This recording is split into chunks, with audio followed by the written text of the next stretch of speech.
பார்த்து படிக்கிறேன் அப்படின்னா காரணம் இருக்கு. சமாதானம் பண்ணுகிறவர்கள் பாக்கியவான்கள், அவர்கள் தேவனுடைய புத்திரர் எண்ணப்படுவார்கள். சமாதானம் பண்ணுகிறவர்கள், பண்ணி வைக்கிறவங்க பாக்கியவான்கள் என்று எண்ணப்படுவார்கள். என்ன காரணம், என்ன அர்த்தம்? ரெண்டு பேரும் சண்டை போடுறாங்க, விலைக்கு விடுறோம், இல்ல சண்டையை நிறுத்துங்களா, அப்படி பண்ணி சமாதானம் பண்ணி வைக்கிறவங்க பாக்கியவான்கள். என்னதான் படுவீங்க, நினைப்பீங்க, அவ்வளவுதான். இவங்க பாக்கியவான்னு நினைக்கலாமா வேண்டாமா? டபுள் மைண்டா, இவங்களுக்கு பாஸ் மார்க் போடலாமா இல்ல பார்டர் ஒரு மார்க் எங்கேயாவது ஒரு இடத்துல அரை மார்க் போட்டு இந்த பையன் இந்த பொண்ணை பாஸ் பண்ணலாமா அப்படின்னு டீச்சர்மார்கள் மார்க் போடுவாங்கல்ல, அந்த மாதிரிதான் என்னதான் போடுவோம். அப்போ என்னெல்லாம் வேண்டாப்பா, சமாதானம் பண்றவங்க பண்ணி வைக்கிறவங்க பாக்கியவான், அவ்வளவுதான். அப்படின்னா அதுக்கான சொல்யூஷன் சொல்றவங்க. ஒரு பிரச்சனை, அந்த ரெண்டு பேரும் சண்டை போட்டுக்கிறாங்கன்னா அந்த சண்டையை விலக்கி விடுறது மட்டும் இல்லாம ரெண்டு பேருக்கும் ஒரு கன்க்ளூஷன், தீர்வு என்ன பண்ணணும், அவங்கதான். என்னெல்லாம் பட மாட்டோம், சமாதானம், அவங்கதான் பாக்கியவான்கள். மேலும் நீங்கள் இப்படி தொடர்ந்து பிரச்சனை செய்தால் நாங்களும் சட்டவிரோதமாக திருப்பூர் மாவட்டத்தில் கட்டப்பட்டிருக்கிற எந்த ஆலயத்திலும் தேர்ந்தெடுத்து, நீங்க இந்து மத கோயில்கள் நீங்க என்ன பண்ணிருக்கீங்க, அரசாங்கத்துக்கிட்ட பர்மிஷன் வாங்காம ஒரு ஹாஸ்பிட்டலுக்குள்ள, ஒரு ஒரு ஆபீஸுக்குள்ள, ஒரு ஷாப்பிங் மாலுக்குள்ள, ஏதோ ஒரு இடத்துல ரோட்ல கோயில் கட்டியிருக்கீங்க. அந்த கோயில்களை நாங்க என்ன பண்ணுவோம், போராட்டம் பண்ணுவோம், அங்க வந்து நின்று கிறிஸ்தவர்கள் ஆகிய நாங்கள்லாம் அப்படின்ற மாதிரி சொல்றாப்ல. அப்ப என்ன பிரச்சனை? அப்ப அந்த அனுமதி தான் பிரச்சனை கிறிஸ்தவத்துல, கரெக்டா? இன்னைக்கு எத்தனையோ பெரிய பெரிய தேவாலயங்கள் இருக்கு, அங்க போய் யாராவது நீங்க இங்க ஆராதனை பண்ணக்கூடாது அப்படின்னு சொல்ல முடியுமா? ஏன்? அங்கேயும் அதே ஸ்பீக்கர் தான், அங்கேயும் அதே சத்தம் தான், அதே அங்கேயும் கீபோர்டு தான், அங்கேயும் அல்லேலியா சோத்திரம் ஆமேன், எல்லாமே துதி ஆராதனையில இருந்து எல்லாமே தான் நடக்குது. ஏன் ஒண்ணும் பண்ண முடியல? அப்போ இல்லப்பா இது பெரிய தேவாலயம், அந்த சர்ச் சைஸை வச்சுதான் என்ன பண்றாங்க. அப்படியா?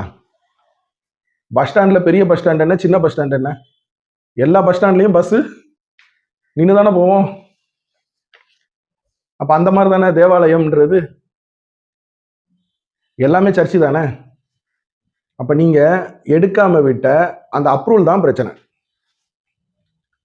இப்போ ஒரு கொஞ்ச நாளைக்கு முன்னாடி உச்ச நீதிமன்றத்தை, நம்ம சென்னை ஹைகோர்ட்ல வீட்டு ஜெபக்கூட்டம் என்ன பண்ணக்கூடாது, நடத்தக்கூடாது, வீட்டில் வச்சு ஜெபக்கூட்டம் அப்படின்ற மாதிரி ஆர்டர் போட்டாங்க. என்ன காரணம்? வீடு அப்படின்றது இப்போ நம்ம குடும்ப ஜெபம் பண்றோம், நம்மளை யாராவது வந்து தடுக்க போறாங்களா? இல்லை. ஒரு 4 பேர், இல்லை வீட்டு பக்கத்துல நம்ம காம்பவுண்ட்ல ஒருவேளை லைன் வீடா இருக்கும், வாங்கக்கா நம்ம சேர்ந்து ஆண்டவராகிய இயேசு கிறிஸ்துவை ஆராதிப்போம், ஒரு 8 பேர், ஒரு 10 பேர், ஓகே. அப்ப அதுக்கு மேல போகும்போது என்ன காரணம், என்ன பர்மிஷன்? இந்த வீடியோ பார்த்துக்கிட்டு இருக்க உங்க வீட்டுக்கு நான் வாரேன், குடும்பமா ஒரு 4 பேர் வாரோம், உங்க வீட்டுல 4 பேர், ஓகே, நீங்க ஒரு 4 பேர் இருக்கீங்க, என்னோட சேர்த்து 8, நான் ஒரு 50 பேரை கூப்பிட்டு வந்தேன்னா என்ன பண்ணுவீங்க? பிரதர் என் வீடு வேண்டாம், நீங்க 50 பேரோட வரீங்களா, இருங்க, நான் என்ன ஒரு ஹால் என்ன பண்ணியிருக்கேன் கேட்டு வச்சிருக்கேன், அவர் எனக்கு தெரிஞ்சவர் தான், கல்யாண மண்டபத்துல இப்போதைக்கு கல்யாணம் எதுவும் நடக்கலைங்க, பொண்ணு மாப்பிள்ள தங்குற ரூம்ல என்ன பண்ணீங்க தங்கிக்கிங்க, மண்டபத்துல தங்கிக்கிறீங்களா, சொல்லுவீங்களா மாட்டீங்களா? அப்போ ஒவ்வொரு இடங்களுக்குன்னு ஒரு பர்மிஷன் இருக்கு. அந்த பர்மிஷன் அரசாங்கத்துல நம்ம அப்ளை பண்ணி மாவட்ட ஆட்சியாளர்கிட்ட, லோக்கல்ல தாசில்தார் லெவல்ல ஒரு பர்மிஷன் லெட்டர் வாங்கி நம்ம நடத்துறோம் அப்படின்னா எந்த பிரச்சனையும் இல்லை. இப்ப நம்ம ஆபீஸ் இருக்கு, நீங்க வருவீங்க, தீ பிடிச்சிருச்சு, அது அங்க அம்மா அப்பா இல்லாத பிள்ளைகளுக்கெல்லாம் கொடுக்கறதுக்கு ட்ரெஸ் வச்சிருக்கு, அந்த ட்ரெஸ் ஒருவேளை தீ பிடிச்சிருச்சு, நீங்க தப்பிச்சு ஓடணும், எப்படி ஓடுவீங்க? ஒரு 4 பேர் வந்தீங்கன்னா தப்பிச்சு ஓடிடுவீங்க, இந்த வாசல் இருக்கு ஓடிடுவீங்க. ஒரு 200 பேர் இந்த ரூமுக்குள்ள வந்து நின்றுக்கிட்டு துணியெல்லாம் தீப்பிடிச்சு எரிஞ்சிச்சுன்னா நம்மளும் சேர்ந்துல கருகி போவோம். இந்த மாதிரி அப்ரூவல் தான் அரசாங்கத்துல எடுக்கணும். சரி, அந்த லெவலுக்கு வந்து நம்ம பெருசு இல்லப்பா நம்ம சபை அப்ரூவல் எடுத்து நடத்துற அளவுக்குலாம் இல்லை, சும்மா ஒரு 10 பேர் தான் வாரோம். அது கூட என்ன பண்றாங்க, தடை விதிக்கிறாங்க. அப்படின்னா என்ஜிஓ, நான் கவர்மெண்ட் ஆர்கனைசேஷன், ஒரு ஸ்மால் ஸ்கேல் எம்எஸ்எம்இ சரி, ஒரு நீங்க வீட்டு லெவல்ல என்ன பண்றீங்க, சாப்பாடு சமைச்சு ஒரு ஒரு 10 பேர் 20 பேருக்கு நாங்கள் கொடுக்குறோம். அதுக்கு எம்எஸ்எம்இ சர்டிஃபிகேட் வாங்கி கவர்மெண்ட்ல என்ன பண்ணுவோம், கவர்மெண்ட் ஃப்ரீ அப்ளை பண்றதுக்கு, ஆன்லைன்லேயே போய் அப்ளை பண்ணலாம். ஆடிட்டர் 1000 ரூபாய் கேட்பாப்ல, அவ்வளவுதான். சரி, அதே மாதிரி தான் ட்ரஸ்ட். நீங்க உங்க வீட்டு ஜப கூட்டத்தை ட்ரஸ்டா என்ன பண்ணுங்க, ரிஜிஸ்ட்ரேஷன் பண்ணுங்க. ட்ரஸ்ட்னா என்ன, நம்பிக்கை. இன்னொரு ஒரு கொஞ்சம் பேர், நிறைய பேர் வராங்க அப்படின்னா சொசைட்டியா என்ன பண்ணுங்க, ட்ரஸ்ட், சொசைட்டி, செக்ஷன் 8 கம்பெனி, இந்த 3 இதுக்குள்ளதான் எல்லா நான் கவர்மெண்ட் ஆர்கனைசேஷனும் என்ன ஆகும், வரும். என்ஜிஓ, நான் கவர்மெண்ட் ஆர்கனைசேஷன்னா என்ன, அரசாங்கம் இல்லாம அரசாங்கம் செய்யக்கூடிய எல்லா காரியங்களையும் நாங்க என்ன பண்றோம், கவர்மெண்ட் கிட்ட முறைப்படி அங்கீகாரம் பெற்று நாங்க செய்யறோம். ட்ரஸ்ட்னா இந்த வீடியோ பார்த்துக்கிட்டு இருக்க எல்லாருக்கும் தெரியும். 2 பேர் சேர்ந்து என்ன பண்ணலாம், வா 2 பேர் சேர்ந்து ஆரம்பிக்கலாம். 2 பேரே போதும். இந்த வீடியோ பார்த்துக்கிட்டு இருக்க சபை போதகர், நீங்க என்ன பண்ணுங்க, சேர்மன், தலைவர், உங்க பாஸ்டர் அம்மா, அதை உங்க வீட்டுக்கார அம்மா, அவங்கள என்ன பண்ணுங்க, ட்ரஸ்டியா போடுங்க. ட்ரஸ்டோட லிமிட் என்ன அப்படின்னு கேட்டீங்கன்னா, நீங்க அரசாங்கத்துக்கு என்ன பண்ணணும், இதெல்லாம் ஆடிட்டிங்லாம் வருஷத்துக்கு ஒருக்கா காட்டணும். ஒரு பெரிய லெவல்ல உங்களால என்ன பண்ண முடியாது. பெரிய லெவல் மீன்ஸ் இப்போ கோடிக்கணக்கான பணங்கள், அதுவும் ஹேண்டில் பண்ணலாம். ஆனா ஒரு லிமிட்டோட இருப்பீங்க. அடுத்து சொசைட்டி, 7 பேர் வேணும் சொசைட்டி ரிஜிஸ்ட்ரேஷன் பண்றதுக்கு. ட்ரஸ்ட்ல 2 பேர் இருந்தா போதும், சொசைட்டில 7 பேர். சொசைட்டினா என்ன, ஒண்ணும் இல்லை. இந்த வீடியோ பார்த்துக்கிட்டு இருக்க பல பேருக்கு தெரியும், கிராமங்கள்ல சொசைட்டில பால் ஊத்துறாங்கப்பா, சொசைட்டில போய் பால் வாங்கிட்டு வாங்க தெரியுமா. பல பேர் அவங்களோட மாடை கறந்து, மாட்டு பாலை கறந்து என்ன பண்ணுவாங்க, சொசைட்டில ஊத்துவாங்க. சொசைட்டில போனீங்கன்னா நம்ம கிட்ட அவங்க சொசைட்டிக்காரங்க என்ன பண்ணுவாங்க, அந்த மாடு பால் கறக்கிற வியாபாரிகளுக்கு அதுக்கான கிளைமை கொடுத்து அனுப்பிச்சிருவாங்க. நம்ம அவங்க கிட்ட காசு கொடுத்து என்ன பண்ணணும், சொசைட்டில பால் வாங்கணும். மீதி இருக்கிற பாலை சொசைட்டில இருந்து என்ன பண்ணுவாங்க, இந்த ஆவின் இந்த மாதிரி பால் பண்ணைகள் மொத்தத்துக்கு லாரியில ஏத்திடுவாங்க. இப்போ என்ன வித்தியாசம் ட்ரஸ்ட்டுக்கும் சொசைட்டிக்கும்? ட்ரஸ்ட்ன்றது ஒருத்தருக்கு ஹெல்ப் பண்றோம், என்கிட்ட ஃபண்ட் இருக்கு, நீங்களும் என்ன பண்ணுங்க, பணம் கொடுங்க. நம்ம அம்மா அப்பா இல்லாத பிள்ளைகளுக்கு சாப்பாடு போடுறது, தாத்தா பாட்டிக்கு மூக்கு கண்ணாடி வாங்கி கொடுக்கறது, பல்லு இல்லாத தாத்தாவுக்கு கடலை மிட்டாய் பாக்கெட் வாங்கி கொடுக்கறது, ஒரு பாட்டி அம்மாவுக்கு நைட்டி வாங்கி கொடுக்கறது, உடல் ஊனமுற்றவங்களுக்கு, இன்னும் சொல்லிக்கிட்டே போகலாம். ட்ரஸ்ட்டை பத்தி நான் ரொம்ப உங்களுக்கு டீட்டெயிலா சொல்ல தேவையில்லை. நம்ம பணம் பிளஸ் மக்கள்கிட்ட காணிக்கை வாங்கி ஆஃபரிங் வாங்கி பண்றோம். அப்ப சொசைட்டி அப்படின்றது, அப்போ ட்ரஸ்ட்ல நீங்க வர பணத்தை என்ன பண்ண முடியாது, வியாபாரத்துக்குன்னு எடுத்துக்க முடியாது. டொனேஷனா வந்துச்சு, இலவசமாய் பெற்றீர்கள், இலவசமாய் கொடுங்கள், அவ்வளவுதான் ட்ரஸ்ட். ஒருத்தர் 100 புடவை எடுத்து கொடுக்குறாங்க, ஐயா 100 விதவைகளுக்கு இந்த புடவையை கொடுங்க, அவ்வளவுதான். ஆனா சொசைட்டி, இந்த பால் பல பேர் நம்மகிட்ட பால் ஊத்துறாங்க, அந்த பாலை நம்ம சேல்ஸ் பண்றோம், இது சொசைட்டி. அடுத்து செக்ஷன் 8 கம்பெனி, அது 2 டைரக்டர் வேணும். அது அவ்வளோ அந்த லெவலுக்கு போக வேண்டாம், செக்ஷன் 8க்கு வேண்டாம். இப்போதைக்கு இந்த வீடியோ பார்த்துக்கிட்டு இருக்க சபை போதகர்கள் உங்களோட மினிஸ்ட்ரியை என்ன பண்ணுங்க, ட்ரஸ்ட்ல ரிஜிஸ்ட்ரேஷன் பண்ணுங்க, போதும். அப்புறம் சொசைட்டி பார்த்துக்கலாம். என்ன, ஒன்றும் இல்லை, நீங்க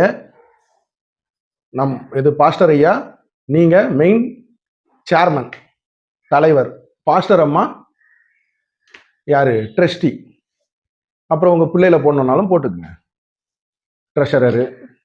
அதாவது சேர்மன் மெயினா வேணும், அப்புறம் செயலாளர் வேணும், அவ்வளவுதான். பொருளாளர் நீங்களே கூட இருந்துக்கலாம், அதான் ட்ரெஷரர். தலைவராகிய நான், சபை போதகராகிய நானே கணக்கு வழக்கு பார்த்துக்கிறேன்னா வேற யாரும் தேவையில்லை. அந்த ட்ரஸ்ட்டுக்கு ஒரு பேர் வைங்க. அந்த பேர் வந்து கவர்மெண்ட்ல இதுவரை வேற யாருமே ரிஜிஸ்ட்ரேஷன் பண்ணியிருக்க கூடாது. இப்ப உதாரணத்துக்கு நற்பணி மன்றம்னு வைக்கிறோம், எம்ஜிஆர் நற்பணி மன்றம். நீங்க என்ன பண்ணுங்க, அப்போஸ்தலர்கள் பேர்ல யோவான், பிலிப்பு, தோமா அந்த மாதிரி என்ன பண்ணுங்க, ரிஜிஸ்ட்ரேஷன் பண்ணுங்க. இருக்கான்னு, அவைலபிளா இருக்கான்னு பாருங்க. இல்லைன்னா சபை போதகராகி உங்க பேர்ல கூட என்ன பண்ணுங்க, கட்டாயம் அங்க அவைலபிள் இருக்கும். அதுக்கு ஒரு டீடு ரெடி பண்ணுங்க. இந்த பேர்ல நான் வந்து என்ன பண்ண போறேன், ரிஜிஸ்ட்ரேஷன் பண்ணி கொடுங்க அப்படின்ட்டு. டீடுன்றது ஒண்ணும் இல்லை, நம்ம என்னென்ன பண்ண போறோம், நாங்க என்ன பண்ண போறோம், இந்த மாதிரி மக்களுக்கு சேவை செய்ய போறோம்.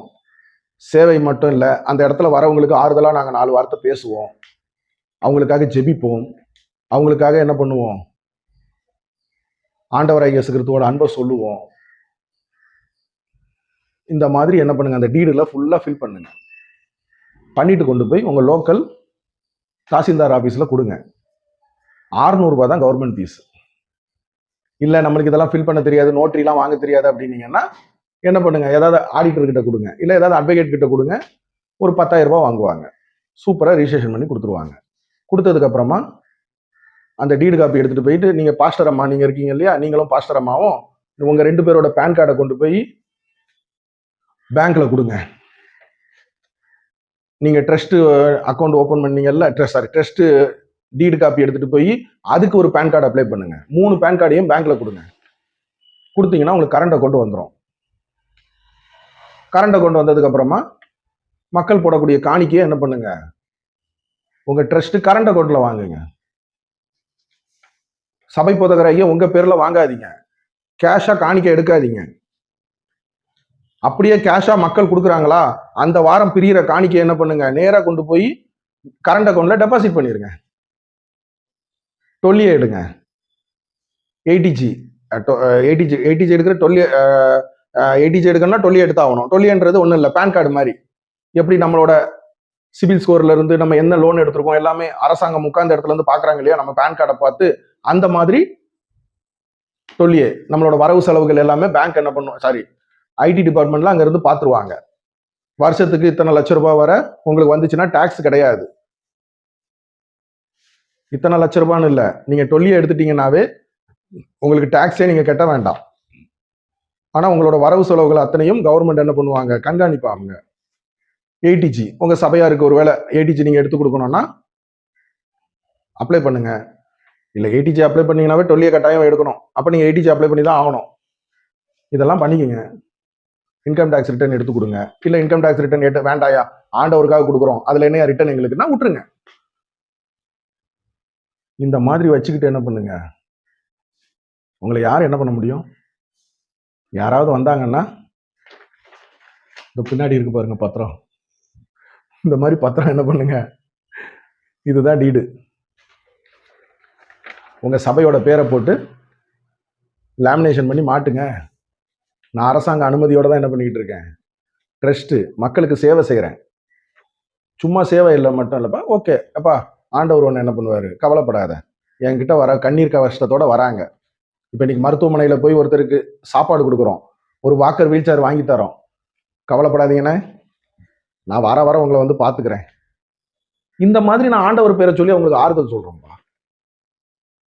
ஆண்டவராக இயேசு கிறிஸ்துவ பேரை சொல்லி ஒரு பாட்டு பாடி என்ன பண்றாங்க, வரக்கூடிய மக்களுக்கு ஆறுதலா 2 பைபிள்ல இருந்து வசனத்தை பேசுறேன்.